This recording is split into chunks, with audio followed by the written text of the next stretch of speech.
नमस्ते। आप सभी का स्वागत है आज के इस कार्यक्रम में। हमारे साथ जुड़ गए हैं नीरज अत्री जी और आनंद राजा अध्यक्ष जी। लेकिन आज का जो सेशन है वो दीन की दावत का नहीं है। ये दीन का विश्लेषण है, और वो भी क्या कि यूएसए और ईरान की लड़ाई में कौन कौन से इस्लामिक सिद्धांत जो हैं वो सफल हुए हैं, इसकी चर्चा करेंगे। कुछ बांग्लादेश में मूर्तियों के विरुद्ध जो चल रहा है आंदोलन, उसकी भी चर्चा करेंगे। तो मैं आरंभ करूंगा नीरज जी से। नीरज जी, आपने 14 पॉइंट जो टर्म्स ऑफ एग्रीमेंट जो इस समय चल रहे हैं और जो वैसे ईरान ने पॉपुलर किए हैं, उसका खंडन तो किया नहीं ट्रंप ने, क्योंकि अगर होता तो ट्रंप तो सवेरे सवेरे से चिल्लाने लगता। इजराइल ने उसको माना भी नहीं है। तो ये जो 14 पॉइंट है, उसको देख के आपको क्या लगता है? ये आपके जो हिटलर और चेम्बरलेन की ट्रीटी जैसा कुछ लग रहा है क्या आपको? मुझे जी। तो टर्म्स ऑफ सरेंडर दिख रहे हैं। आपको क्या दिख रहा है?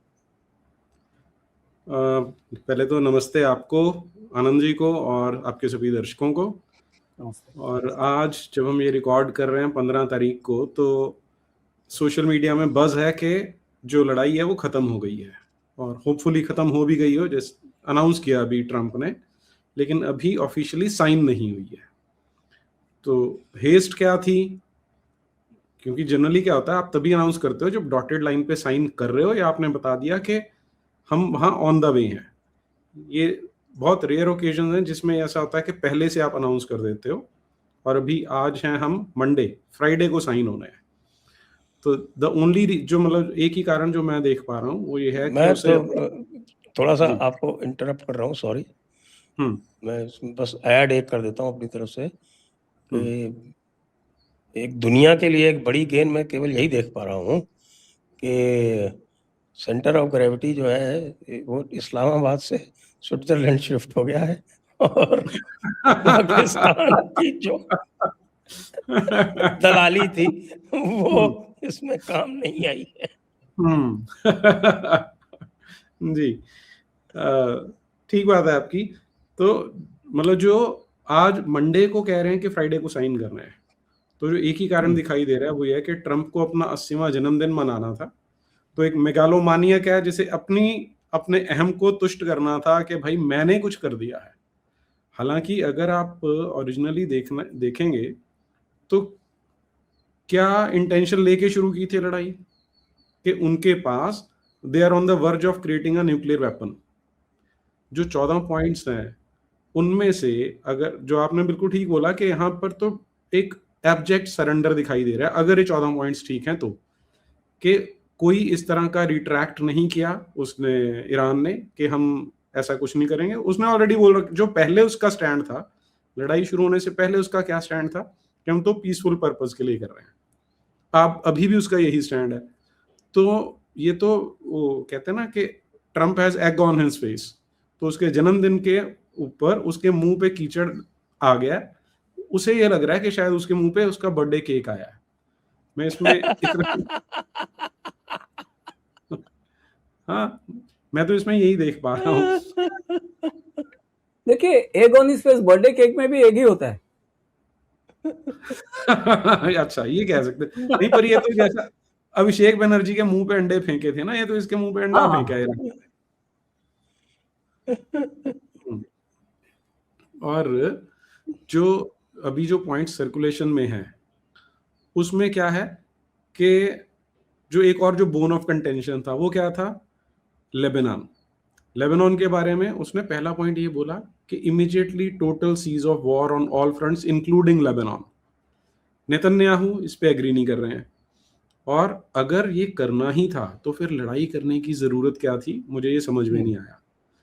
तो अगर आप उस कॉन्टेक्स्ट में देखेंगे तो ईरान मुझे इसमें एक तरह से विक्टर दिखाई दे रहा है, जो कि अमेरिका की पिछली, आप कितनी वॉर्स देखेंगे, तालिबान के साथ हुआ, फिलीपींस वॉर से शुरू हो जाइए 125 साल पहले, फिलीपींस से हारे, वियतनाम से हारे, तालिबान से हारे, अब यहाँ पर ये ऑलमोस्ट एक डिफीट है जिसे वो अपनी पीठ ऐसी थपथपाने की कोशिश कर रहा है कि मैंने शांति ला दी है। तो मुझे तो इसमें कोई भी अमेरिकन से, हाँ, वो जो अमेरिका के कैपिटल इंटरेस्ट हैं कुछ जो कंपनीज है जिन्हें कॉन्ट्रैक्ट मिलेंगे वो उनकी सफलता जरूर हो सकती है, लेकिन बाय एंड लार्ज अमेरिकन जो जनता है वो लूजर है पूरे संसार में, स्पेशली जिसे हम ग्लोबल साउथ कहते हैं।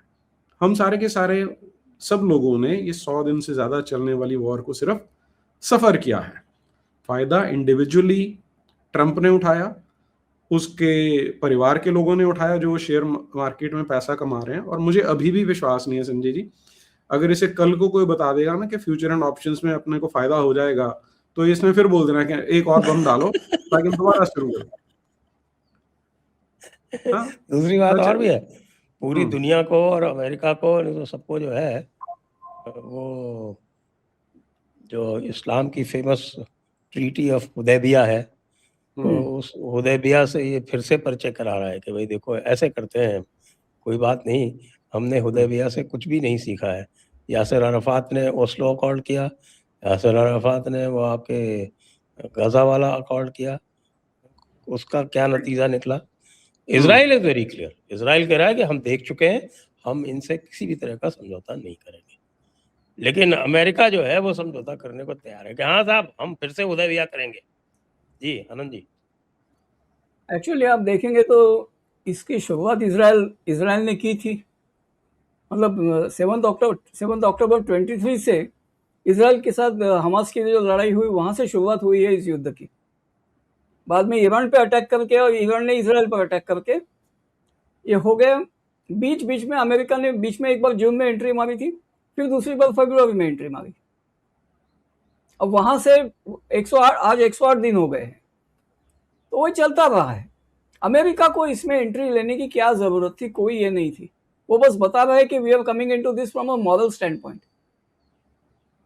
असल में कुछ नहीं है, बस अमेरिकन कंपनीज को इसमें फायदा होने वाला है, बाकी कुछ नहीं। अच्छा, एक बात और बताना चाहता हूँ। वियतनाम नहीं, एक्चुअली अफगानिस्तान तक वो लास्ट वॉर था जहां अमेरिकन लोग मरे थे। Actual American boots on the ground और अमेरिकन लोग मरे थे। उसके बाद अमेरिका ने पर्सोनल भेजना छोड़ दिया है। यहाँ देखिए अमेरिका के पर्सोनल कितने मरे, 15-20 मरे। इतने बड़े वॉर में सिर्फ 15-20 पर्सोनल मरे, कुछ भी नहीं। लेकिन अमेरिका का मतलब इस वॉर का विजेता नहीं, लेकिन इस वॉर का बेनिफिशियरी। इसमें से प्रॉफिट कौन कमाएगा? तो अमेरिका कमाएगा। एंट्री मार दी और इसमें प्रॉफिट कमा के जाएगा, बाकी कुछ नहीं। बाकी moral stand pointing, moral stand, grand standing वगैरह वो सब ठीक है अपनी जगह। मुझे तो इसमें देखिए फर्स्ट वर्ल्ड वॉर के एक मरीन वेटरन जो थे Samuel Butler, major general Samuel Butler, US marine corps और डिस्टिंग्विश सर्विस मेडल वगैरह दो बार मिला चुका आदमी है, एक्सपीरियंस मरीन वेटरन है। उसने एक किताब लिखी थी वॉर इज अ रैकेट। और अमेरिका की कौन सी कंपनी ने फर्स्ट वर्ल्ड वॉर में कितना कमाया है उसका उसने पूरा हिसाब किताब दिया था। इसमें आप देखेंगे तो इसमें नई कंपनियां निकलेंगी, लेकिन फंडा यही है कि अमेरिकन कंपनियां कमा के गई इसमें। ईरान के लोग मरे। बाकी ईरान में देखिए, ईरान में रेजिम चेंज नहीं होता तब तक कुछ नहीं होगा। और हाँ, अगर रेजिम चेंज होता तो क्या होता बताऊं? ईरान में मतलब ईरानी लड़कियां मिस यूनिवर्स में और मिस वर्ल्ड में वगैरह फटाफट आने लगती। अर्थात वो लड़कियां सुंदर होती है, वो अलग बात है, आई तो कोई डिजर्व्ड है, बट वो वहां चालू हो जाता। हाँ, वो नूरजहां पर्शिया की तो थी। नहीं, ऐसी भी ईरानी लड़कियां काफी सुंदर होती है। मतलब हमारे कॉलेज में ईरानी स्टूडेंट्स आते थे, तो लड़के लड़कियां दोनों आते थे। मैं 1970s की बात कर रहा हूँ। अरे वो पुरानी हीरोइन थी ना, शकीला, हाँ ईरानियन थी वो। हाँ, तो वो बात अलग है, एक वो अलग ही बात हो जाएगी उसकी। आनंद जी को ये ईरानी लड़कियां पसंद है। गुड। किसी को भी होंगी। नहीं भाई, हम I appreciate beauty wherever it is, ऐसा नहीं है कि नहीं। अब आप छुपाने की कोशिश। नहीं, एक बात बता, एक बात बता, नहीं वैसी बात नहीं है। ईरान की लड़कियां वाकई ईरानियन डिसेंट की है। तुर्किश लोग भी दिखने में आज के तारीख में काफी सुंदर है। इसका कारण है कि यूरोप पर तुर्की ने काफी आक्रमण किया और वहां से लड़कियां उठा के लाए हर बार। तो वो आपको जेनेटिक स्टॉक मिल जाएगा। बिल वॉर्नर ने तो उसके ऊपर काफ़ी बड़ा ये किया है कि यूरोप के कौन से राजघराने में तुर्की का कोई ना कोई ये मिल जाएगा। तुर्की के लोगों के पास यूएस के कौन से इसका डीएनए मिल यूरोप के लोगों का डीएनए मिल जाएगा, कह नहीं सकते। खैर वो छोड़िए बात को। वैसे तो जो तुर्की है जो वो तो पुराना एनाटोलिया था, हाँ। वहाँ तो सारा ग्रीक स्टॉक था। ये जो आपके तुर्किस्तान वाले आए हैं वो तो वहाँ पे आए हैं आपके turn of the millennium 1000 CE के बाद में आए हैं वहाँ। और बाद में आपने देखिए इस्तांबुल तो उन्होंने जाके क्या 1458 ईस्वी में कॉन्कर किया है। सही है। उसके पहले जो एनाटोलिया था उसमें घुसे हैं आके। तो एक्चुअली तो ये तुर्किस्तान वाले दो तरफ गए, वेस्ट में एनाटोलिया में गए, ईस्ट में सॉरी वेस्ट में एनाटोलिया में गए और ईस्ट में भारत आए। भारत में तो चला नहीं मामला। भारत में आज तो सारे के सारे जो हैं वो रिक्शा चला रहे हैं या भीख मांग रहे हैं। हाँ, एनाटोलिया में सारे के सारे उन्होंने पूरा का पूरा कब्जा कर लिया और देखिए टर्की बना लिया उसको। It is not Turkey. India was east Turkey, वो वेस्ट टर्की था, लेकिन ईस्ट टर्की को आपने बनने नहीं दिया। ये दिक्कत आ गई। जी नीरज जी, हुदैबिया का जवाब नहीं दिया आनंद जी ने, गोलमोल कर गए। नहीं, अच्छा ठीक है, नहीं आप बताइए। ऐसा है ना, जिन दर्शकों को नहीं पता, ब्रीफ में ये बता देते हैं कि पहले पूरा कॉन्टेक्स्ट बता दीजिए कि ये हुदैबिया क्या है। हाँ, वही बताने लगा था कि हुदैबिया की संधि क्या थी कि मोहम्मद ने अभी मक्का फतेह किया नहीं था, तो एक रेड थी या गजवा था मक्का को फतेह करने का, लेकिन समझ में आया कि वहां पर जीत नहीं सकते हैं, हारना था बहुत बुरी तरह से। तो उस समय वो संधि की गई थी जिसे हुदैबिया की संधि कहा जाता है, और उसे इसी तरह से प्रेजेंट किया गया था कि ये हमारी बहुत बड़ी विक्ट्री है। अब एक तरह से वो टैक्टिकल तो विक्ट्री थी, असलियत में वो विक्ट्री नहीं थी। टैक्टिकली उन्होंने जस्ट उसमें टाइम बाय कर लिया था कि अभी हम पंगा नहीं ले रहे हैं।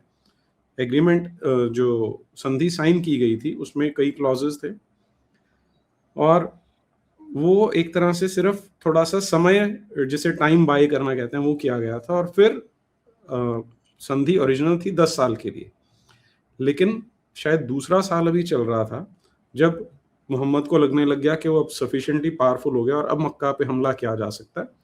तो ऐसे एक फ्लिम्जी सा एक इंस्टांस उठाकर, एक मुद्दा उठा के इन्होंने मक्का पे हमला कर दिया और मक्का को बिना लड़ाई के कब्जा उस पर कर लिया था।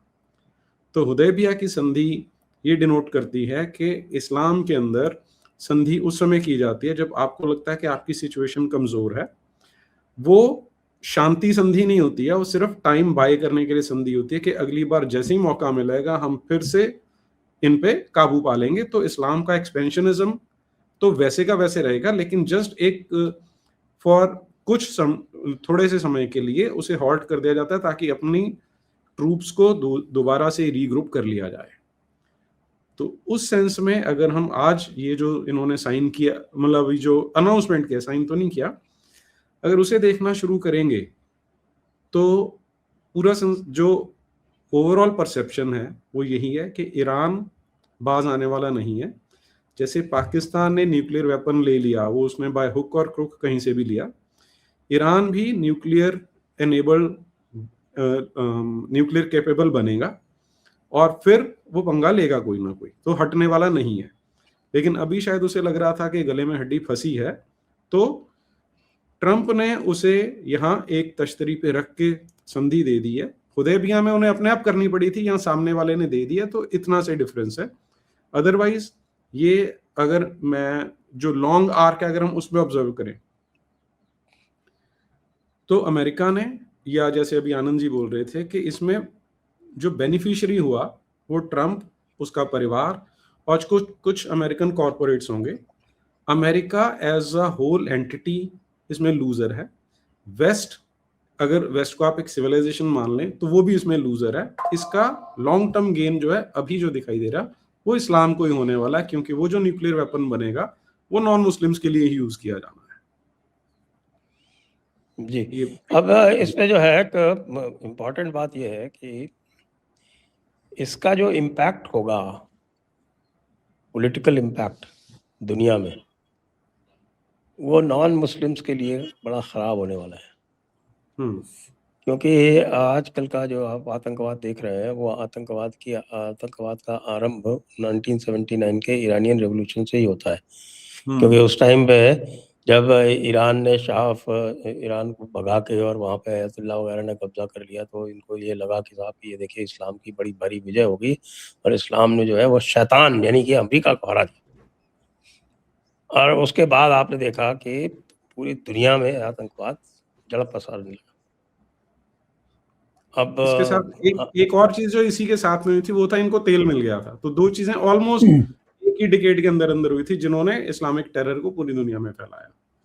हाँ, अब ये जो नया जो ये शगुफा आया है, तो भाई ये ईरान तो अब दैत्य बन जाएगा, क्या लगता है आपको? क्या बन जाएगा? दैत्य, हाँ दैत्य, हाँ राक्षस बिल्कुल, बन जाएगा पूरी तरह से। हाँ जी। आनंद जी, ताकत एक भी चीज आ मैं जाएगी, एक ताकत भी आ जाएगी। दैत्य तो पहले से था जी। नीरज जी, एक लाइन में ऐड करना चाह रहा था कि ये जो वॉर थी अमेरिका और ईरान के बीच में, अगर हम देखें, हालांकि अभी हम इसराइल को थोड़ा डिस्काउंट कर रहे हैं, तो अमेरिका वो वाली साइड थी जो एक भी जान खोने को तैयार नहीं है, क्योंकि उन्हें लगता है कि उनके पास जो सोल्जर्स हैं वो डिस्पोजेबल नहीं है। दूसरी ओर जो इस्लामिक रजीम है, उनके पास डिस्पोजेबल पॉपुलेशन बहुत सारी है। उन्हें कोई फर्क नहीं पड़ता कि आपने ईरान के 1000 मार दिए, 10,000 मार दिए, 20,000 मार दिए, अनलेस एंड अनटिल वहां पर वो इस्लाम को आगे प्रोपेगेट करने के लिए बाकी लोग बचे हुए हैं। तो बिल्कुल मिसमैच था। एक तरफ उनको फर्क नहीं पड़ता आप कितने मारते हो मार लो, दूसरी तरफ एक भी मरता है तो उन्हें आंसरेबल थे वो अपनी जो डोमेस्टिक ऑडियंस है उसके लिए। इसलिए बहुत बड़ा मिसमैच था, और इसी वो दिखाई दे रहा है कि जो रिजल्ट है वो इसीलिए आया है। जी आनंद जी, ये मैंने बोलना था इसमें। जी आनंद जी। देखिए, पहली बात तो ये है कि आपने जो हुदैबिया का बोला ना, थोड़ा सा उसमें करेक्शन है। Mohammad was going on a pilgrimage to Mecca, और वो लोग जो 1500 लोग थे, और वो लोग बिल्कुल लाइटली आर्म्ड थे, they were not geared for battle. और इनको पता चला कि ये आ रहे हैं, बोले चलो आज इसको निपटाई देते हैं, बहुत तंग कर रहा है। और ये लगभग 3 गुना उससे होकर भिड़ने चले थे, और हुदैबिया में आमने सामने हो गए। तब मोहम्मद के फॉलोअर्स उसे कहने लगे कि भाई तू तो हमें बोलता है कि फरिश्ते हमारे साथ हैं, आज तो तू खुद भी हमारे साथ है, तो आज तो हमारा जीतना तय है। लेकिन तभी जीपीएस सिग्नल नहीं मिल रहा था, तो हॉटलाइन कनेक्ट नहीं हो रही थी। हॉटलाइन, हाँ, वो फरिश्तों को जीपीएस नहीं मिला, पोजीशन नहीं मिली, तो मोहम्मद ने बोला कि इसमें ये कर लेते हैं, संधि कर लेते हैं, अभी नहीं लड़ना है। और वहां उसने कई सारी इंसल्टिंग कंडीशंस उसने मान दी थी, कि जो उन्होंने कहा कि अल्लाह के नाम, अरे भाई तुम हम तुम्हारा अल्लाह नहीं मानते, तुम काहे अल्लाह लिख रहे हो। वहां से, और बाद में साइन करने के वक्त बोला था कि मोहम्मद रसूल अल्लाह। अरे अल्लाह को नहीं मानते तो मोहम्मद को हम रसूल कैसे माने? अब वो पाकिस्तान का कादरी है ना, उसका खुतबा सुन लीजिए, आई मीन उसका लेक्चर सुन लीजिए, खुला बताता है। तो ये पूरा सब मान लिया। अली बोलते हैं रोने लगा था, लेकिन मोहम्मद ने बोला नहीं नहीं, अपने हाथ से काटिए, कहाँ लिखा है बताओ, क्योंकि इनको तो पढ़ने नहीं आता था इनके मुताबिक, तो कहाँ लिखा है बताओ, अपने हाथ से काट दिया। और कहते हैं ये सब सभी शर्तें मानने के बाद इनकी बोलते हैं टैक्टिकल विक्ट्री क्या हुई, कि लोग काफी मर जाते, एक भी आदमी नहीं मारा। आगे लड़ाइयों के लिए पूरा जो काफिला था, all of them were veteran hardened warriors, they were left alive for that, everybody was saved। तो ये टैक्टिकल विक्ट्री बताते हैं। ये मैंने बहुत संक्षेप में बताया। तो यहाँ पे ईरान का क्या है? ईरान के तो अमेरिका का है भी, हमारा खून खून तुम्हारा खून पानी। तो अमेरिकन कोई मरा तो उनको वो चलता नहीं है। They can't, Trump could not afford that. Losing Americans in this war, he could not afford that. तो वो मेन उसकी कंस्ट्रेंट थी। बाकी ईरान के तो आपने बोला जैसी बात है, हाँ अब जी रेजिम चेंज नहीं हो रहे तो ईरान हैज वन। हाँ, क्योंकि हाँ वही होता तो बेसिक है भाई। अगर हाँ आप रिजीम चेंज नहीं कर पाए तो ईरान की जीत है। जहां तक बिल्कुल। नुकसान की बात है तो नुकसान तो ये है कि साहब की उनकी इकोनॉमी 47 साल से वही हाल है, और उनके जो आपके राइट्स या ह्यूमन राइट्स या उनके जो लोग हैं, जो पब्लिक है, 47 साल से वही हाल है। उनको क्या फर्क पड़ा? 47 क्या, बल्कि हम्म 49 साल हो गए। तो हाँ 49 साल से वही हाल है उनका। तो 79, 47 साल, सॉरी 47 साल, तो वो 47 साल से वही हाल है। तो सब कुछ 47 साल से वही है। सैंक्शंस 47 साल से लगी हुई हैं, आइसोलेशन 47 साल से चल रहा है। तो उनको क्या फर्क पड़ रहा है? आदमी मारे जाएं, उनकी जो सड़कें खत्म हो जाएं, उनकी रेलवे टूट जाए, उनके पानी नहीं मिले, वही, वो तो गुफाओं में रहने के आदी है। उनको क्या फर्क पड़ रहा है? हम्म, क्यों नीरज जी? वो तो हाँ, वो तो लेकिन जो हमारे वाले जो हैं आपके यहाँ वाले, हम्म खासतौर से जो शिया जो पागल हो रहे थे, कश्मीर वाले, हम्म लखनऊ बनारस वाले, ये हम्म जो हैं, ये इनके देखिएगा आप क्या अभी चढ़ के बोलते हैं ये।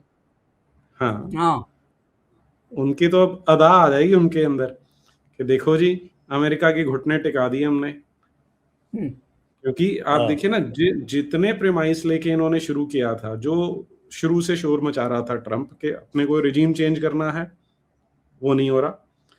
हमने इनका जो न्यूक्लियर सिस्टम है उसे खत्म करना है क्योंकि उसे क्रिएट कर रहे हैं, वो नहीं हुआ। तीसरा, कि जो अच्छा सबसे बड़ी चीज कि इजराइल जिसने शुरू किया था, जिसके साथ इन्होंने अपने आप आके जुड़ गए। इनिशियली तो अमेरिका बीच में था ही नहीं, ये तो बाद में जुड़ा है। तो वो जो इजराइल का इनिशियल था कि हमें ईरान को पूरी तरह से टूथलेस बनाना है, वो तो हम्म अचीव हुआ नहीं है। तो अभी नेतन्याहू भी इसके साथ नहीं मानने वाला, जो अभी तक के साइंस दिखाई दे रहे हैं कि आईडीएफ इस पे एग्री नहीं करने वाला। तो मुझे इसमें इसीलिए शक हो रहा है संजय जी कि हो सकता है कि फ्राइडे तक या उससे पहले ट्रंप भी केजरीवाल की तरह एक यू टर्न मार जाए कि भाई ये नहीं हो पाया। और अगर हम पिछले 4 महीने देखें, Trump is earning on the both ends of the market. Hmm उसकी एक अनाउंसमेंट होगी कि वॉर कंटिन्यू करेगा तो भी ट्रंप कमाएगा, क्योंकि उसे पता है। और अगली बार उसे पता है कि मैंने कौन सा जो शॉट शॉट खेलने हैं किसके साथ, तो वो अनाउंस कर देगा कि वॉर खत्म हो रही है, तो वहां पे भी कमाएगा। ये तो कई लाखों करोड़ एक एक दिन के कमा रहा है शेयर मार्केट, सिर्फ शेयर मार्केट में से। बाकी जो इनके कॉर्पोरेट्स वहां जाके कमाएंगे, जो आपने बोला कि सड़कें तोड़ दी हैं, ब्रिजेस तोड़ दी हैं। अब ये जो इनकी क्या है वो ब्लैक रिहेबिलिटेशन स्कीम ब्लैक है, रॉक। हाँ, मतलब वो जो पीछे वाले नाम है अभी तो उन्हें मैं छोड़ हाँ रहा हूँ, हाँ हाँ कि जो भी ये सारे कॉन्ट्रैक्ट मिलेंगे वो अमेरिकन कॉर्पोरेट्स को ही मिलने वाले हैं। कहने को जो ये $100 बिलियन या $300 बिलियन की जो बात कर रहे हैं, वो ईरान को थोड़ी मिलना है। वो तो अपनी कंपनी भेजेंगे, भाई ये कॉन्ट्रैक्ट है, इस कंपनी को मिलेगा, ये तुम्हारी सड़क तैयार कर रही है, ये तुम्हारा ब्रिज तैयार कर रही है। वो पीनट्स थोड़े से उठा के वहां के लोकल जो कंपनी है उन्हें मिलेंगी बस। तो बाय एंड लार्ज अगर आप देखें इसमें, तो जिन इनिशियल ऑब्जेक्टिव्स को लेके वॉर, स्टेटेड ऑब्जेक्टिव्स को लेके वॉर शुरू की थी, उनमें से हाँ एक भी अचीव नहीं हुआ है। एक भी अचीव नहीं हुआ उसमें से। तो अपने को तो चलो ये अच्छा है कि हमें सांस आएगी, हमें जो तेल महंगा हो रहा था वो नहीं होगा, लेकिन ओवरऑल अरे देखें तो हमें तो बाकी और भी फायदे हैं। एक फायदा हम्म तो ये है कि हम्म अगर यूएस कमजोर होता है तो पूरी दुनिया को सांस आती है। हाँ, हाँ बिल्कुल ठीक बात। एक और फैक्ट ये है कि हाँ, यूएस कमजोर होता है तो हम्म वो हमारे अगल बगल में जो शैतानियां करता है, बदमाशियां करता है, बांग्लादेश में करता है या पाकिस्तान के थ्रू करता है, नेपाल में करता है, जो तमाशे करता है, वो तमाशे जो है वो हम्म, इतने नहीं कर पाएगा। देखिए आज भी वो मैथ्यू वैन डाइक जो हमने पकड़ा था, हम्म सीआईए का जो एजेंट यहाँ भेज रखा था हम्म उन्होंने, और मिजोरम के थ्रू जाके वो म्यांमार में ट्रेनिंग करा रहा था, उसको छुड़ा नहीं पाए। रूबियो हम्म आके चले गए, उसके बाद भी उसको छुड़ा नहीं पाए हैं। बल्कि लोग तो ये कह रहे हैं कि ये जो इन्होंने इंडियंस को मारने का जो कार्यक्रम चलाया बीच में, वो उसी खिसियाहट की वजह से है। वो बहुत ही ज्यादा खिसियाहट है हम्म वो उस चक्कर हम्म में, क्योंकि भारत तो बिल्कुल हाथ रखने ही नहीं दे रहा है। लेकिन हाँ, उससे भी जिस क्या हो हाँ, जाएगा? ठीक है, आपके पास डिनायबिलिटी है ये कह के कि साहब कि ये आपका इंडियन फ्लैग्ड शिप्स नहीं है, तो ये एक हम्म, डिनायबिलिटी लेके आप चल सकते हैं। लेकिन भारत को तो डेफिनिटली फ़ायदा होगा। भारत को डेफिनिटली ये भी फ़ायदा होगा कि अब ट्रम्प की जो दादागिरी है, वो भी थोड़ी-सी कम होगी। आपको लग थोड़ी-सी रहा क्या, है? मुझे लगता है पागल आदमी दादागिरी। है कि वो कुछ और बोल देगा। इसका कोई भरोसा थोड़ी है। देखिए एक मिनट, मैं आपको एक बात बताता हूँ। हाँ, हाँ जी, एक बताइए। एक वो फेयरी टेल है ना, एम्परर्स न्यू क्लोथ्स। हुँ, हुँ, तो ट्रम्प एम्परर्स को नो आप क्लोथ्स। ट्रम्पर कह दीजिए। ट्रम्प को नहीं तो नेकेड एम्पर ट्रम्प को आप ट्रम्पर कह दीजिए। हुँ, हुँ, वो भी वैसे ही नंगा घूमेगा, वैसे ही नंगा हुँ। हो जाएगा वो। हो वो चुका है, ऑलरेडी लेकिन है। उसको फर्क हाँ, नहीं पड़ता। वो ऑलरेडी ऑलरेडी है है, वो। बिल्कुल सही, हाँ हाँ, हाँ, ऑलरेडी है। उसको फर्क नहीं पड़ता। वो बस उसको कहाँ से पैसा आ रहा है, कितना कमा रहा है, उससे ही वो उतना ही देख रहा है वो। ये हुँ, तो हुँ, जो जोकर अपॉइंट कर दिया अमेरिकन्स ने और उसकी कीमत भुगत रहे हैं। वो जोकर तो कमा रहा है मजे से, दोनों एंड से कमा रहा है, लेकिन कीमत आम अमेरिकन भुगत रहा है। हमने तो चलिए थोड़ा-सा जो डिफिकल्ट फेज़ था अपने देश के लिए वो खत्म हो जाएगा, होपफुली खत्म हो जाएगा क्योंकि अगर ये साइन कर देते हैं और जो अभी 2 महीने का बोला है, hopefully they will come on track और आएँगे तो अपने को तो उसमें फ़ायदा ही होने वाला है। I don't know. हुँ, मुझे तो लगता है कि वहां से ही has taken a breather to concentrate here. वहां से जान छुड़ा के हुँ। हुँ, हो भी यहाँ जो सकता है करना है तो ये ऐसा मैं वही कह रहा हूँ ना ये या प्रेडिक्टेबल हुँ, बिल्कुल नहीं, आप कुछ भी प्रेडिक्ट नहीं कर सकते ट्रम्प के बारे में कि एग्जैक्टली कब एग्जैक्टली ये जोकर कब गुलाटी मारेगा अपने को ही नहीं पता। बिल्कुल। ये तो बात है, ये तो हुँ, बात है, ये तो बात है। और वैसे भी पीछे हटा क्यों है? पीछे इसलिए हटा है कि इसके मिड टर्म्स आ रहे हैं, इसकी रेटिंग हाँ, बहुत बुरी तरह से डाउन डोमेस्टिक है। रेटिंग गिर रही है इसकी और डोमेस्टिक। इसको पता है कि अगर कांग्रेस में हाउस और सेनेट दोनों हार गए तो उसके बाद फिर वो हाउस और सेनेट इसको कुछ करने नहीं देंगे। खुद एग्जैक्टली इसने बोला है कि if we lose the house and senate then they will impeach me. ये उसका खुद का स्टेटमेंट है। हुँ, तो ये तो उसको पता है। और अभी भी ये जो सारा का सारा किया है वो इसलिए किया क्योंकि इसने आप देखें कि ईरान की टैक्टिकल विक्ट्री है कि उसने हॉर्मूज को एज अ लीवरेज इस्तेमाल किया। हुँ, और बिल्कुल जिसको कहें कि खाली जो बेसिक्स उनके पास थे कि भाई उनके पास एक ड्रोन मेकिंग कैपेसिटी थी, ड्रोन मैन्युफैक्चरिंग कैपेसिटी थी। उस ड्रोन के ज़रिए और जो मिसाइल्स उन्होंने हॉर्मूज़ के आस-पास छुपा के रख रखी थी, खाली उनके भरोसे पे और इसको झुका दिया। और ये बेवकूफ़ इतने बड़े प्लानर्स हैं, सब कुछ होते हुए भी वॉर स्टार्ट करते टाइम इस चीज़ को फैक्टर इन नहीं कर सके। अब कह रहे हैं कि साहब कि Hormuz will be open, Hormuz will be open. अरे उल्लू के पट्टे सॉरी।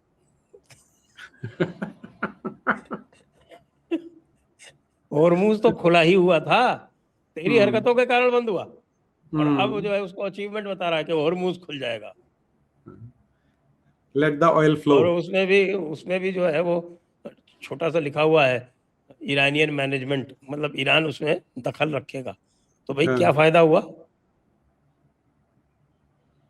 हुँ, ये कि टोल फ्री रहेगा, लेकिन वो मैनेजमेंट फ़ी, असिस्टेंस फ़ी चार्ज कर सकेगा। हुँ, गज़ब का मज़ाक है। हमें तो चिंता ये है कि भई ये अब एक ये बात आई कि साहब बांग्लादेश में सीआईए के बहुत सारे ऑपरेटिव्स मारे गए। हुँ, अननोन बांग्लादेश में गनमैन के द्वारा। अननोन गनमैन के द्वारा। तो हुँ, हुँ, उसको लेके भी जो है वो अमेरिका या सीआईए वो जो है वो भारत से बहुत रुष्ट है। हुँ, अब ये जो बांग्लादेश में जो भी लेटेस्ट चल रहा है, इसमें अमेरिका का हाथ देखते हैं क्या आप? हाँ, जो वहाँ तो पूरी तरह इन्वॉल्व है। और जो आनंद जी ने बोला ना वो मुझे लगता है this should ring alarm bells for us कि अगर वो उधर से फारिग हो रहा है और यहाँ पर कंसंट्रेट कर रहा है तो यहाँ पर उसके लिए लो इंटेंसिटी वॉर है जिसमें उसकी इन्वेस्टमेंट कम होने वाली है क्योंकि वहां हुँ, तो ईरान ने अच्छा गेम खेल लिया कि वहां पर जो इनकी रेशियो चल रही थी शायद 1:100 की चल रही थी कि 100 रुपए की वो छोड़ते थे 1 रुपए के ड्रोन से उन्हें वो कर रहा था। तो वहां उनके लिए हाई इन्वेस्टमेंट थी। ये जो हमारे आस पड़ोस में है, स्पेशली बांग्लादेश को अगर आप देखें तो उसके लिए लो इन्वेस्टमेंट गेम है, लो इंटेंसिटी गेम है, और उसके रिजल्ट्स उसे ज्यादा मिल सकते हैं। लो इन्वेस्टमेंट भी, आप सही है। हाँ, वही मैं कह रहा हूँ को। तो ये जो हमें दिख रहा है कि वहां पर वो राम जी की मूर्ति का जो विरोध हो रहा है, वो अगर हम उसे उस एंगल से देखना शुरू करें तो ये हमारे लिए ज्यादा डेंजरस सिचुएशन हो सकती है, क्योंकि ये इस्लाम को एक ट्रिगर की तरह यूज कर सकते हैं, और हाँ तो पागलों की भीड़ है। सिर्फ इसमें जो सेविंग ग्रेस मुझे लग रही है वो ये है कि वेस्ट बंगाल बीजेपी के पास आ गया तो वहां पर उतना गंद नहीं मचने वाला। वो जैसी फेंसिंग हो जाएगी तो उतना आसान इनके लिए नहीं होगा। और अभी बोलते बोलते मुझे एक और जो थॉट दिमाग में आ रही है वो ये है कि कहीं ऐसा तो नहीं कि वेस्ट बंगाल का जो फ्रंटियर गिरा है इनका, क्योंकि वो भी डीप स्टेट का ही फ्रंटियर था, कि उसने इसे प्रेसिपिटेट करने में कुछ पार्ट प्ले किया हो कि भाई उधर छोड़ो और इधर पकड़ो। क्यों आनंद? हाँ, आई एग्री। क्योंकि क्या है कि मतलब ईरान में तो उसका नुकसान ही नुकसान हो रहा था, और जैसे वहां था कि नाखून कटाने के लिए उसको तलवार यूज करनी पड़ती थी। सस्ते ड्रोन के सामने इसके तो महंगे रॉकेट यूज करने पड़ रहे थे। यहाँ वैसा कुछ नहीं है ना, रॉकेट बिकेट का कोई फाइट नहीं है, लोगों को ही चलाना है, बहुत सस्ते में काम हो गया उसका। और तो लोग वेस्ट वहां बंगाल, रेडी बैठे हैं हाँ लोग। हाँ, वेस्ट बंगाल को वहां ये करने के लिए उसको बहुत सस्ता गेम है उसके लिए। मुझे डर उसी बात का है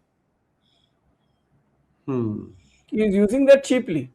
क्योंकि ईरान से देखिए, Iran it was a totally losing game for him in terms of reputation, in terms of everything. बस पर्सनल फायदा था और कॉर्पोरेट्स को वगैरह फायदा था। बट अमेरिका के लिए देखिए, अमेरिका को आप दो तरफ से देखिए, US as a nation and US incorporated. Pakistan के बारे में जो कहा जाता है ना कि Pakistan, I mean it's a nation where, I mean Pakistan is an army which has a nation, वैसे US is a corporation which has a nation. Military complex है जिसके पास एक नेशन है। मिलिट्री कॉम्प्लेक्स क्या, पूरी तरह से कॉम्प्लेक्स है ना। फार्मा भी क्या है, वो बिग फार्मा नहीं, बिग सिकनेस है। पहले भी आपको पता है, जो विंडोज मतलब कुछ साल पहले नया नया जो एंटीवायरस आता था, कहा जाता था कि पहले वो वायरस को, मतलब एंटीवायरस खोज निकालते थे, फिर वायरस इंट्रोड्यूस करते थे, फिर 2 दिन में एंटीवायरस आ जाता था। ये तो माइक्रोसॉफ्ट का तो ये तो ऑपरेटिंग प्रिंसिपल था। हाँ, वही कह रहा हूँ। तो बस वैसा ही है। अभी फार्मा में बिल गेट्स तो फार्मा में भी चला गया है। हाँ, ये सारे ही हैं उसमें तो। और एक मजे की बात बताता हूँ। रॉकफेलर ने जो पब्लिक स्कूल्स वहां बांधे थे, आज ही एक वीडियो आया है, मैं आपके साथ शेयर करूंगा। उसमें एक फ्रेडरिक टेलर गेट्स नाम का उसका जो आदमी था, उसने डॉक्यूमेंटेड कर रखा है कि हमें फिलोसोफर्स वगैरह नहीं चाहिए, ओरिजिनल थिंकर्स नहीं चाहिए, एक कंफर्मिंग पॉपुलेशन चाहिए। और ये था 1909 का या 1919 का। serendipity, I just came across that video. It is really shocking. It's a video about Richard Feynman. Richard Feynman को इसलिए बताया है कि Richard Feynman was a Nobel winner. तो बोलते रिचर्ड फेनमन ये सिस्टम का मारा नहीं था, क्योंकि उसका बाप पढ़ा लिखा इतना पढ़ा लिखा नहीं था। तो Feynman had an original mind which he kept. नहीं तो पूरा रॉकफेलर का, मतलब रॉकफेलर एंड कार्नेगी, ये दोनों का अमेरिकन स्कूल सिस्टम विक्टिम है। मैं देख रहा हूँ हमारे यहाँ भी वही हो रहा है। आपको ब्रेनवॉश रिपब्लिक की रिवाइज्ड एडिशन करनी है तो उसके लिए वीडियो काम आएगा, मैं भेज दूंगा। ठीक है। तो संजय जी का जो ओरिजिनल क्वेश्चन था कि जो वहां पर प्रदर्शन चल रहे हैं, इनका हम पे क्या इम्पैक्ट है, उसकी बात करते हैं जरा। बांग्लादेश में या बंगाल वगैरह में? हाँ जी, क्योंकि वो याद है आपको, हेनरी किसिंजर ने बोला था कि अमेरिका के दोस्त होना तो हार्मफुल होता ही है, नहीं सॉरी नहीं, दुश्मन वो दुश्मन होना हार्मफुल होता हमसे है, होता है, दोस्त होना जो फेटल दोस्त है। होता है हाँ वो फेटल होता है। तो हम उससे दोस्ती कर रहे थे, हम्म, तो अभी तक तो हमारे साथ उसने कोई अच्छा काम नहीं किया। और ये हम्म, जो पूरा ईरान वाला जो रेजीम, ये जो इंसिडेंट हुआ है, इसमें डेलिबरेटली उन्होंने पाकिस्तान को प्रॉप अप किया। और इसमें हम्म, सबसे फनी चीज क्या दिखाई दे रही है कि एक रोग स्टेट को वो न्यूक्लियर आर्म नहीं देना चाह रहे थे, उसका हम्म, मीडिएटर बना रहे हैं दूसरी रोग न्यूक्लियर आर्म स्टेट को। और भारत जो कि यहाँ पर एक पिवटल रोल प्ले कर सकता था, उसे जानबूझ के ट्रंप ने अंडरमाइन किया। हाँ, सारा बिल्कुल स्पष्ट दिखाई दे रहा है कि वो अंडरमाइन किया। तो उस कॉन्टेक्स्ट में अगर हम उसे इधर जोड़ना शुरू करें कि जो बांग्लादेश में कर रहे हैं, तो शायद ये लॉन्ग टर्म प्लानिंग हो कि एक ही वो सिक्के के जो दो पहलू बोलते हैं, कि कहीं वैसा तो नहीं है कि उधर से छोड़ के इधर से अब यहाँ पर टेम्परेचर बढ़ाने की कोशिश हो। अब देखिए पाकिस्तान को उसने उस कॉन्फ्लिक्ट में पाकिस्तान कुछ नहीं कर पाया, लेकिन पाकिस्तान उसके लिए स्ट्रेटेजिक एसेट है यहाँ पे, जो पहले से है। तो उसको अभी वो प्रॉप अप करेगा या फंड्स देगा, कुछ ना कुछ कहीं ना कहीं से करेगा, इंपॉर्टेंस बढ़ाएगा उसकी, भारत को अंडरमाइन करने के लिए। इंपॉर्टेंस तो ऑलरेडी बढ़ा दी ना उसने, दिखा दिया। हाँ, पहले उसने क्या किया, इंडिया पाक को क्लब कर दिया और फिर पाकिस्तान यस, को मीडिएटर बना दिया। हाँ, तो फील्ड मार्शल को तो कर ही रहा है, प्रॉप अप कर ही रहा है।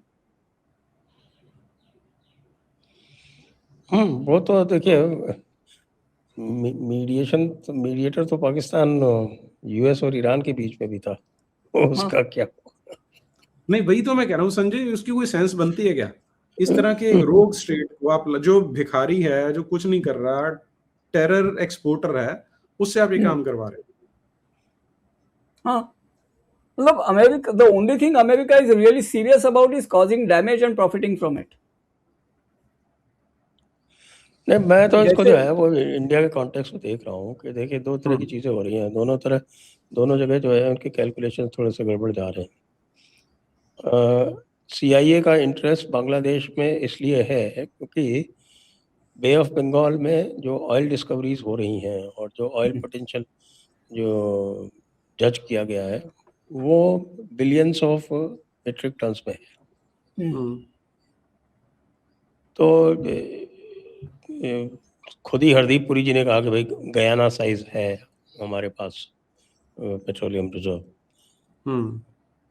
जो कुछ भी आ रहा है वो गयाना साइज से ज़्यादा ही है, कम नहीं है। और वो खाली इंडिया की बात कर रहे हैं, साथ में जो वो आपका अराकान कोस्ट है that is also floating on oil, plus इधर हमारा जो बंगाल उड़ीसा वाला जो कोस्ट है उधर भी काफ़ी ऑयल है। तो ये this is the next oil production hub है। ये लोग जो हैं ये 50, 60, 70 साल आगे प्लानिंग करके चलते हैं। तो ये एकदम से जो बांग्लादेश में इंटरेस्ट आया है वो इस वजह से आया है। तो अब उसका ये है कि साहब कि बांग्लादेश को यूज़ करके अब पिन प्रिक करते रहो। ये तो अब दिख ही रहा है, सामने ही आ रहा है कि ममता दीदी was in touch with these people, तभी तो वो पूरा जो है वो ग्रेटर बांग्लादेश के चक्कर में चला रही थी। उसके सारे नारे जो थे वो ग्रेटर बांग्लादेश वाले नारे थे। खेला होबे बांग्लादेश का नारा है, महामाटी मानुष बांग्लादेश का नारा है, जय बांग्ला बांग्लादेश का नारा है। तो ये जो CIA को जो झटका लगाया है ना ममता बनर्जी का, ये this is I would say कि पूरी स्ट्रेटजी जो है इनकी वो धराशायी होगी। और इसलिए अभी जो कुछ अब देख रहे हैं जो ये जमात के थ्रू करवा रहे हैं, this may be just to use it as a pin prick, लेकिन ये पिन प्रिक से ज़्यादा कुछ हो नहीं पाएगा क्योंकि जो मेन जो ममता वाला जो फैक्टर था वो न्यूट्रलाइज होने से बहुत नुकसान हो गया है CIA का और अमेरिका। ममता वाली बात पर ना मैं एक बात कहना चाहता हूँ यहाँ पे। देखिए बंगाल की जो रिएक्शन हुई है, इट हैज बीन, मतलब अभिषेक के सर पे अभी जो ठीकरा कहिए अंडा कहिए जो फोड़ा जा रहा है, he is not that much responsible. Bengal लड़ा जो है वो ममता और इस्लाम से। ये मतलब तो फुट सोल्जर था, फुट सोल्जर तो यही था उसका, कौन? अभिषेक। नहीं फुट सोल्जर नहीं, वो तो पॉन। मतलब जो लेटेस्ट आया था, see he would have been the Sirajuddaulah. ये बंगाल को मैं प्लासी की दूसरी लड़ाई देख रहा हूँ, उसमें अभिषेक बनर्जी तो पूरी तरह सिराजुद्दौला था, लेकिन वो तो लेटली आया ना, 2011 के बाद, आई मीन 2016 के बाद वो प्रोमिनेंस में आया है। तो आज जो पूरी टीएमसी की कैडर कह रही है कि we hate him, we hate him, we hate him, ही मतलब उसके सर पे जो अपयश का जो ठिकरा फोड़ा जा रहा है, या यूं कहिए कि चेहरे पे अंडा फोड़ा जा रहा है, जो भी है। व्हाट हैपेंड टू इस्लाम?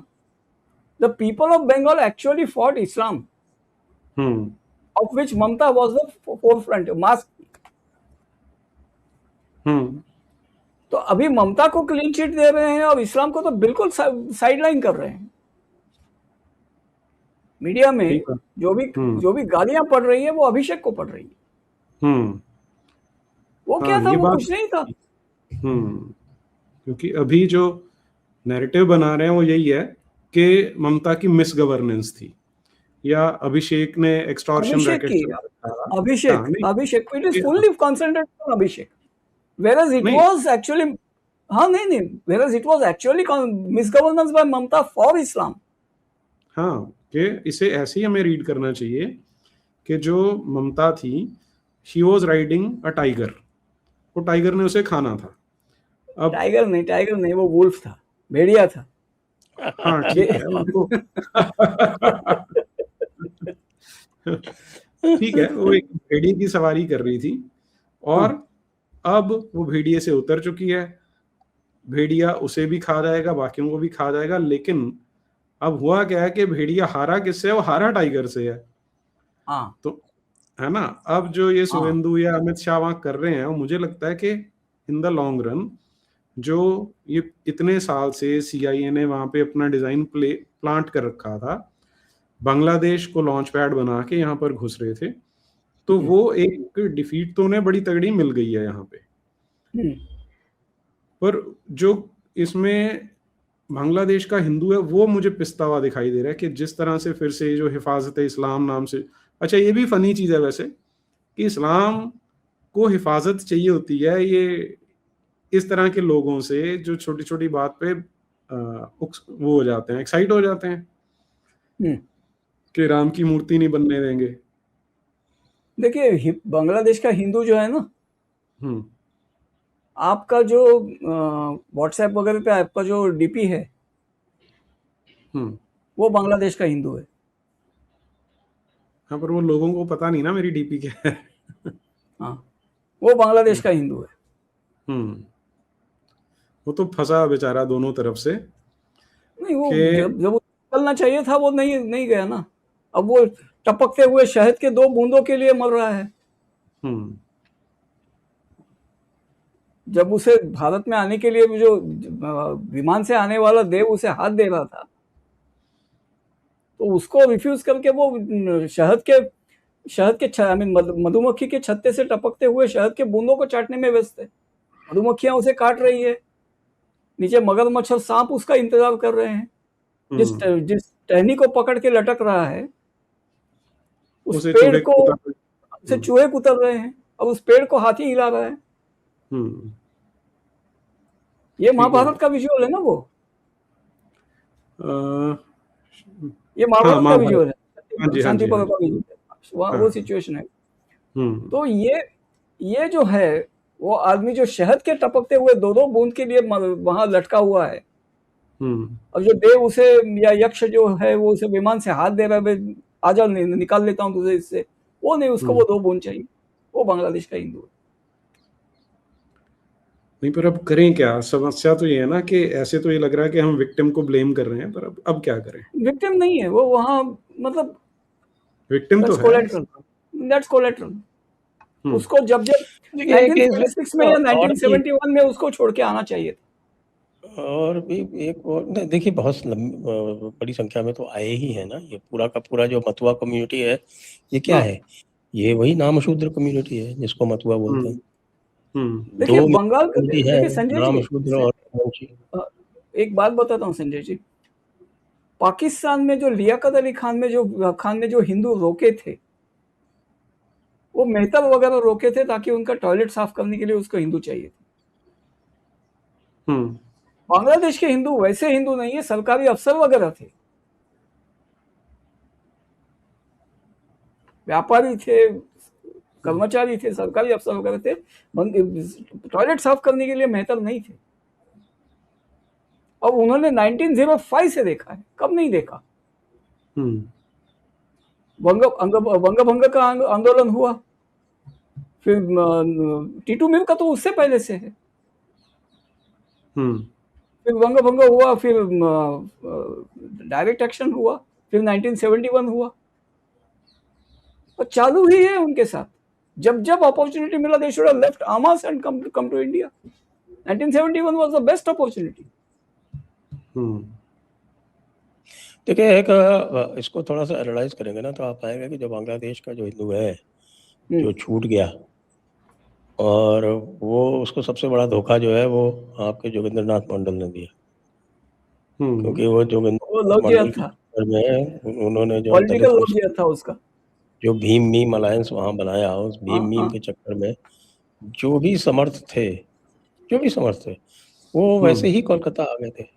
जो भी बड़े लोग थे, जितने भी थे, वो सब भारत में आ गए थे। तो जो पीछे बचे थे वो जोगिंदर नाथ मंडल के फॉलोअर्स थे, और जोगिंदर नाथ मंडल अपने फॉलोअर्स को छोड़ के भाग आया। और जोगिंदर नाथ मंडल का जो ये फेमस चिट्ठी है जो उसने लिखा था लियाकत अली खान को, जो रेजिग्नेशन दिया था अपना, उसमें उसने साफ साफ लिखा है कि उसने जितने भी काम किए हैं वो सब उसने अपने नेता यानी डॉक्टर अंबेडकर के अप्रूवल से किए। तो हु इज रिस्पॉन्सिबल? इसीलिए आप देखते होंगे कि इन बंगाल में आपने कभी वहां से कोई डॉक्टर अंबेडकर के फेवर में कोई बड़ी आवाज निकलते हुए नहीं देखी। और ये दिलीप मंडल ने भारतीय जनता पार्टी की जीत के बाद में थोड़ा सा कोशिश किया था, तो बंगालियों ने डांट के उसको चुप करा दिया।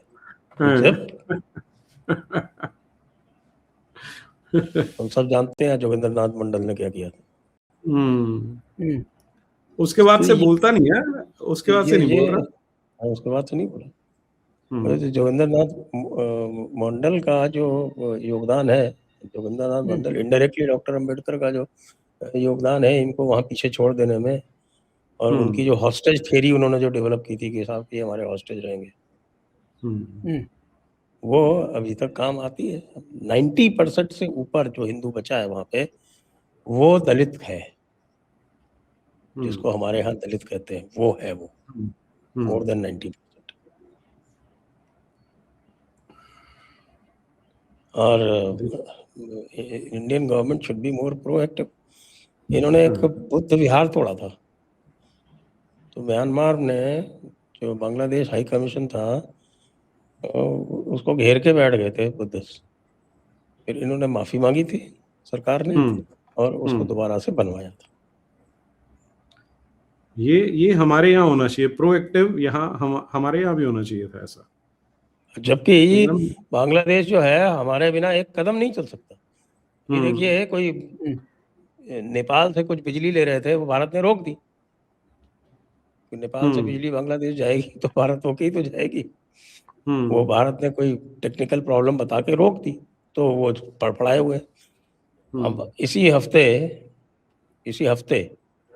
या अगले हफ्ते ये जो आपका फरक्का वाटर ट्रीटी है वो खत्म हो जाएगी। शायद 26 जून है उसका लास्ट। 10 दिन रह गए।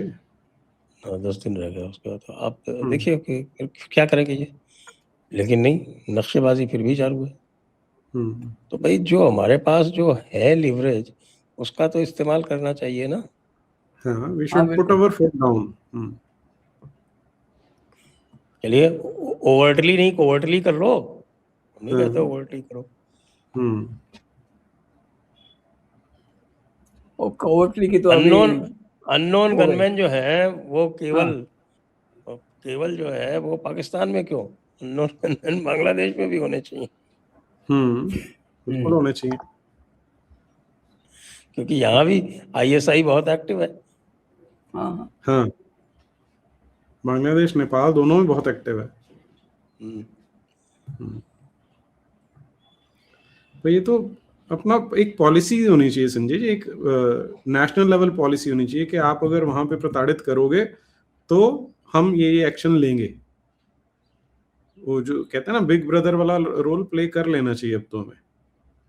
करना चाहिए हाँ, भाई। एक तरफ तो आप कहते हैं कि साहब हम विश्व गुरु बनेंगे। यार आज तक मैंने भारतीय परंपरा में किसी को जो है वो अपने आप गुरु बनने की घोषणा करते हुए नहीं सुना।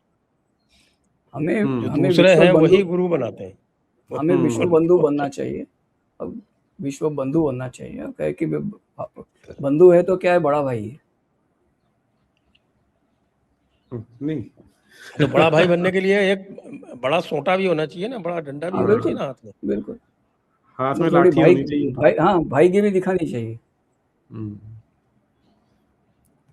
तो मोदी जी ने पहले तो कहा था, जब चीफ मिनिस्टर थे गुजरात के, तब इन्होंने कहा था कि बांग्लादेश में हिंदुओं को तंग करना बंद होना चाहिए और हमें इस पे एक्टिवली पॉलिसी बनानी चाहिए। तो now is the time to do it. तब गुजरात के सीएम थे ना। एक काम तो बहुत अच्छा हो रहा है। देखिए ऑफिशियली डिक्लेयर किया कि साहब हमने, शुभेंदु अधिकारी जी ने ऑफिशियली डिक्लेयर किया कि हमने 4000 भेज दिए। अब अनऑफिशियली अगर इसको आप रीड करो तो 4 के आप 40 इसको आराम से रीड कर सकते हो। तो नेचुरली बांग्लादेश में इसको लेके वो तो है ही। एक तरफ तो उनकी GDP हमसे ज्यादा है पर कैपिटा, और दूसरी तरफ वो यहाँ भेज रहे हैं लगातार। तो उनकी GDP सारी इसीलिए ज्यादा है कि यहाँ से मनी ऑर्डर जाता है। मनी ऑर्डर इकोनॉमी बनाना चाहते हैं वो हो नहीं रहा है, खत्म हो रहा है। तो ऑलमोस्ट बन ये गई थी। आप अब जो ईरान वाला जो मामला है, हालांकि जी बांग्लादेश मोस्टली सुन्नी है, शिया विया है नहीं वहां पे, लेकिन ये पूरी की पूरी उम्मा को रोमांचित करेगा, मुझे ऐसा लगता है। हाँ पूरी तो उम्मत करेगा। जो है वो रोमांचित होगी। हम ही है जो कुछ है, अब बस अब क्या काफिर देखिए, बांग्लादेशी। उनके झगड़े अपने अपने अपने में, काफिर के सामने एक है। और ये तो सबसे तो बड़े काफिर को हरा दिया उन्होंने, सबसे हाँ बड़े और सबसे गंदे यहूदी भी शैतान, और भी। हाँ शैतान था, शैतान, शैतान था। काफिर नहीं, वो शैतान था। काफिर हम है। शैतान है। काफिर तो हाँ हम हैं। वो क्या बोलते हैं, नजिस वाले काफिर। क्या क्या है वो, मुशरिकीन। मुशरिकून। ये नजिस का मुझे समझ में नहीं आता, खुद तो साले ढेला यूज करते हैं, अब नजिस हमें कहते हैं। ढेला मत बोलिए उसको साहब। ढेला शरीफ होता है वो। ढेला शरीफ। ढेला शरीफ होता है और वो पवित्र कार्य होता है, उसको इस्तिंजा कहते हैं। इस्तिंजा, हाँ वही तो। नहीं, पवित्र मत बोलिए, पाक बोलिए। पवित्र से तो अच्छा लगता है। हज पाक, पाक, सॉरी हाँ सॉरी। वो मुकद्दस नहीं है, पाक काम है। इसलिए ये सरेंडर किया है ट्रम्प ने, ये इस्लामियों को एकदम से shot in the arm for Islam. Shot in हाँ द आर्म है। बिल्कुल। और इनको जो है ये चने के झाड़ पे चढ़ाया गया। ये बात अलग है कि चने के झाड़ पे चढ़ने के बाद गिरेंगे पूरी तरह से, लेकिन चने के झाड़ पे देखिए, चढ़ेंगे जरूर। Shot in the arm for Islam आप कह रहे हैं, actually that may have been the intention कि भाई अभी भारत पे चढ़ जाओ। चलिए देखते हैं, लगेगा। पीओके में तो ठीक उल्टा हो रहा है, वो खुद के ऊपर चढ़ा रहे हैं और हमसे कह रहे हैं हाँ कि वो साहब तो आप कुछ करो, और हम लगातार कह रहे हैं। देखिए मैं तो पहले दिन से है कि साले इन मीरपुरियों से साथ हमारी कोई किसी भी तरह की कोई सिंपैथी नहीं है। होनी चाहिए भी नहीं। 1947 की सबसे बड़ी मैसेकर ये मीरपुर कोटली एरिया में हुई थी। बिल्कुल। मीरपुर कोटली राजौरी, ये सबसे बड़ी मैसेकर। 30-40 हजार लोग एक दिन में काट डाले थे उन्होंने, हाँ हिंदू और सिख। और हमारे तो इनके साथ कोई सहानुभूति नहीं है। ठीक है, जो कर्म चक्र है लौट के आया है। अब तुम मारे जा रहे हो पाकिस्तानियों के हाथों। हाँ बिल्कुल। हमने पाकिस्तानियों के लिए बढ़ावागिरी की थी। तो सही है। हमें तो हमारी टेरिटरी में इंटरेस्ट है, गिलगित बाल्टिस्तान में इंटरेस्ट है, क्योंकि that is a strategically important territory. ये तो फालतू लोग हैं, मरने कटने दो इनको, क्या है? आप बोलो नीरज जी। नहीं, I fully support, I fully support. मैं भी एग्री कर उनके रहा हूँ लिए 100%। हाँ, उनके लिए मुझे कोई हमदर्दी नहीं है, ना होनी चाहिए। ना होनी चाहिए। तो अहमदिया चलिए हो, ये हो। हाँ तो सारे के सारे अहमदिये जो हैं वो अभी रोते घूमते हैं, विक्टिम बने घूमते हैं। पहले सबसे आगे थे यहाँ पे पार्टीशन में। ये एग्जैक्टली, एग्जैक्टली। अरे जफरुल्लाह खान ने तो एक किया। एक एक आपको ये सुनाता हूँ। जफरुल्लाह खान चाहे ने पाकिस्तान रेजोल्यूशन मूव किया था 1940 में। हाँ, नहीं एक आपको ये सुनाता हूँ, चाहे सुन्नी हो या शिया या भले हो अहमदिया, उनके लिए हम काफिर, हमारे लिए वो सभी मियाँ। हाँ सभी मियाँ, ठीक है। हम्म। तो आइए यहीं पर आज की चर्चा को विराम देते हैं। सभी दर्शकों को बहुत बहुत धन्यवाद, आनंद जी को, नीरज जी को, दोनों को बहुत बहुत धन्यवाद। जय हिंद, जय भारत, वंदे मातरम। वंदे राम मातरम। राम। राम राम।